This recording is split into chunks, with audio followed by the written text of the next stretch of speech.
Hello এইচএসসিয়ান, আসসালামু আলাইকুম। কেমন আছো তোমরা? আশা করি অনেক অনেক ভালো আছো। তো আমাদের বোর্ড প্রশ্নের সমাধান পর্বে আজকে আমরা নিয়েছি বরিশাল বোর্ড 2019 পদার্থবিজ্ঞান দ্বিতীয় পত্র, পঞ্চম অধ্যায় তড়িৎচুম্বকীয় আবেশ। তো তড়িৎচুম্বকীয় আবেশ চ্যাপ্টারটা তোমাদের আগে ছিল না, মানে গত প্রিভিয়াস ইয়ারগুলোতে, অর্থাৎ 19 সালের পরবর্তী যে সিলেবাসটা ছিল শর্ট সিলেবাস, সেই শর্ট সিলেবাসে এই চ্যাপ্টারটা ছিল না। তো মোটামুটি তোমরা বলতে পারো যে এই চ্যাপ্টারের মধ্যে এই কোশ্চেনগুলো আসলে আপডেট কোশ্চেন। তো বরিশাল বোর্ড 2019 দেখো কি বলা হয়েছে, শিলা দিক পরিবর্তী তড়িৎচালক শক্তির একটি সমীকরণ লিখলো। E = 6 sin 314t। নাবিল বলল কার্যকর তড়িৎচালক শক্তির মান 6 ভোল্টের কম। তো দেখো এক নম্বরে কি আসছে, তড়িৎচালক বলের পর্যায়কাল কত। 2 নম্বরে বলছে নাবিল কি সঠিক বলেছিল, গাণিতিকভাবে ব্যাখ্যা করো। তো তড়িৎচালক বলের পর্যায়কাল কত, তো আমরা যদি এখন সমাধান করি তাহলে দেখো আমরা জানি কোনো দিক পরিবর্তী প্রবাহের ক্ষেত্রে তার তড়িৎচালক শক্তির সমীকরণ E = em sin omega T. তো এইটা হইল কোনো একটা দিক পরিবর্তী প্রবাহের শীর্ষমান। এটা হইল শীর্ষমান, যে একটা দিক পরিবর্তী প্রবাহ আছে, সেটা এসিতে থাক, সাইন ওয়েভে থাক আর কজ ওয়েভে থাক। তো এখন দেখো দিক পরিবর্তী প্রবাহ মানে কি, এই প্রবাহটা বারবার দিক পরিবর্তন করে।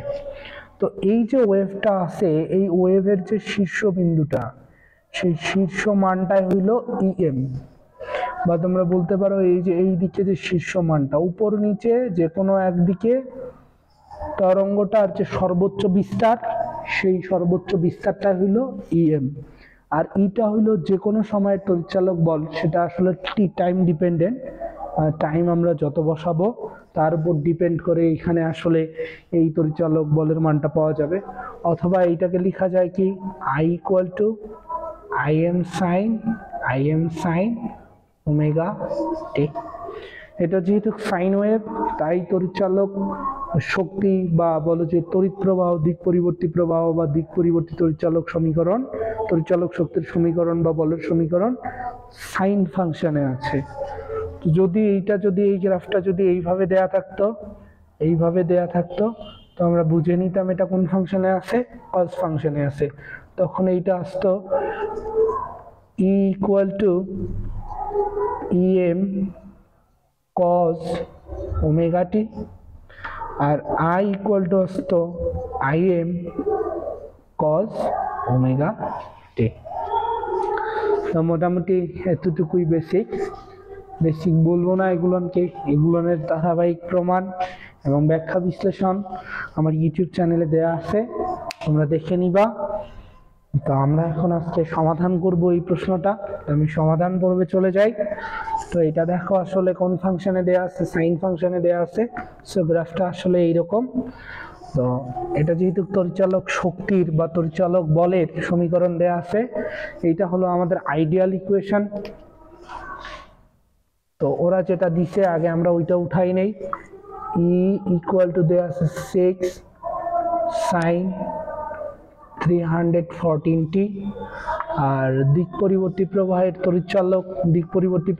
তড়িৎচালক শক্তির সমীকরণ E = em sin omega t.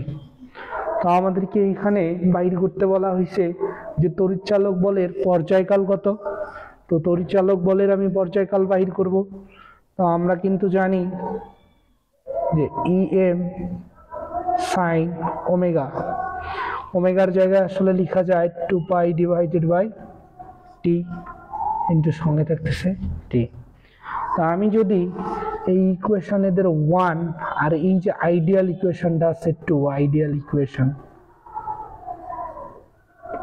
Equation তার সঙ্গে যদি আমি কম্পেয়ার করলে আমি যেটা পেয়ে যাব, তো এইখানে এই ওমেগার মানটা আসলে কত, 314।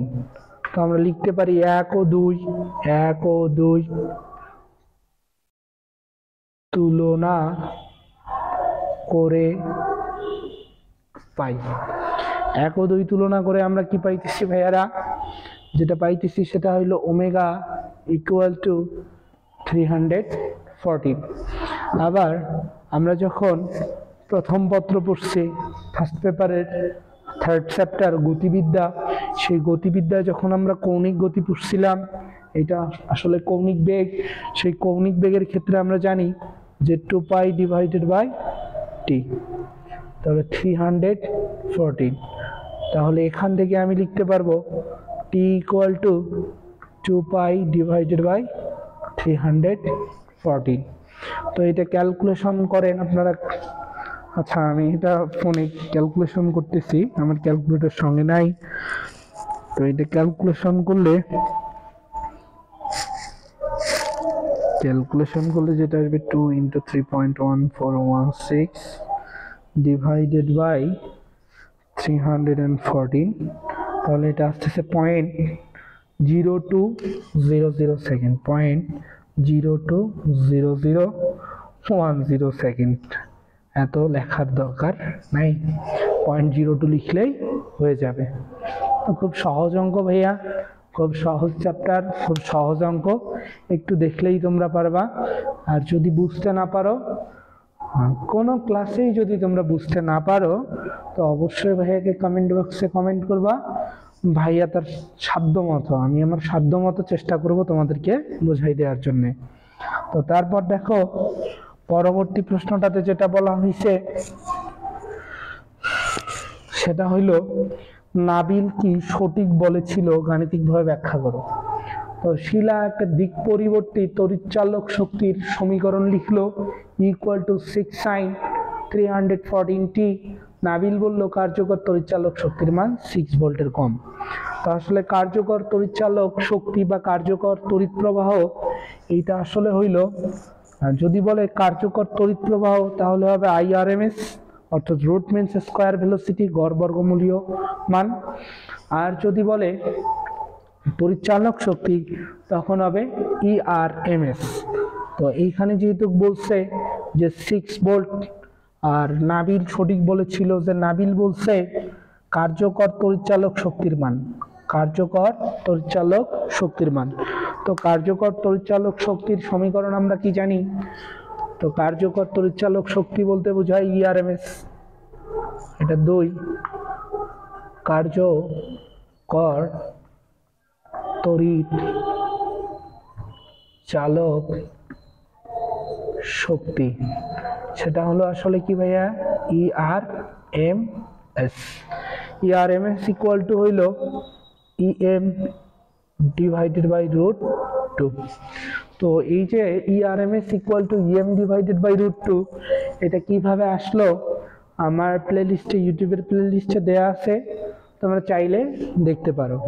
আর যদি বলো যে না ভাইয়া আমরা সূত্র আমরা জানি বা আমাদের সূত্র মুখস্থ করেই করব, তাহলে ERMS equal to EM divided by √2 বসাই দিলে হয়ে যাবে।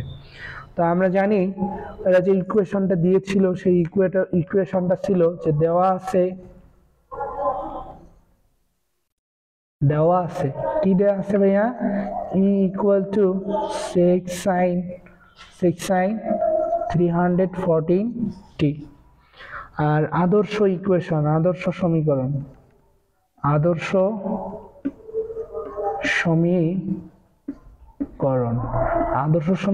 E ইকুয়াল টু হইল EM sin ωt। তো এই দুইটা সমীকরণকে যদি আমি তুলনা করি বা কম্পেয়ার করি, তাহলে তুলনা বা কম্পেয়ার করলে আমরা পাই যে EM এর জায়গায় এখানে আছে 6। সো আমি বলতে পারি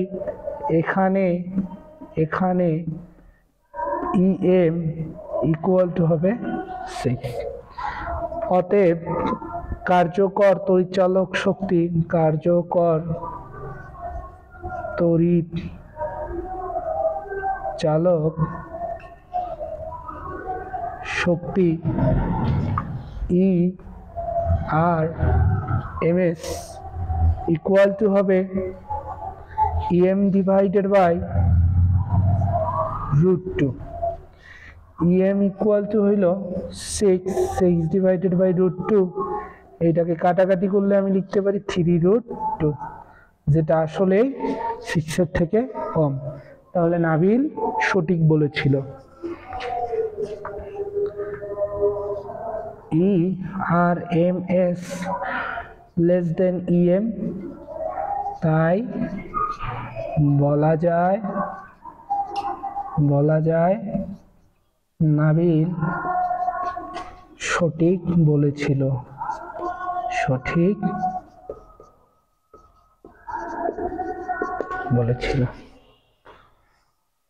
তো আজকের প্রশ্নটা খুব ইজি এবং খুব সিম্পল ছিল। আজকে এতটুকুই। তো ভাইয়ের ভিডিওগুলো তোমরা বেশি বেশি করে দেখবা, আর যদি বুঝতে না পারো অবশ্যই কমেন্ট বক্সে কমেন্ট করবা। ভাইয়া সাধ্য মতো চেষ্টা করব তোমাদেরকে হেল্প করার জন্য। ধন্যবাদ। আসসালামু আলাইকুম। দেখা হবে নতুন একটা বোর্ড প্রশ্ন সমাধান করবে।